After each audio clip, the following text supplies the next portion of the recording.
La barzelletta di Geppo. Messa di Natale.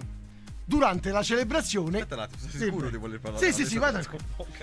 Durante la celebrazione il prete guarda in mezzo alla gente e c'è Geppino. Se lo guarda dalla testa ai piedi e poi fa, durante l'omelia: e tu, Geppino, pensi di essere un soldato dell'esercito del Signore? E Geppino gli fa: e te credo. Ah, e allora perché ti si vede a messa soltanto a Natale? E sto chi i servizi segreti. La sveglia dei gladiatori. Dimensione Suono Roma. Il ritmo della capitale. La barzelletta di Geppo. Geppino e il fratello vanno a passare la serata della vigilia di Natale a casa dei nonni. Cioè, Geppino c'ha pure il C'è fratello. un fratello, sì, no, Geppolino vabbè. si chiama, Geppino e Geppolino.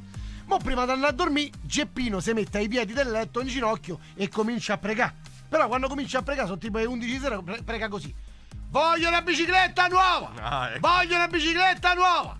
Voglio una bicicletta nuova! Mo il fratello, un po' infastidito e curioso, gli fa così: scusa Geppino, ma perché preghi ad alta voce? Babbo Natale mica è sordo. E Geppino: lo so, ma nonno sì! La sveglia dei gladiatori. Dimensione Suono Roma. Il ritmo della capitale.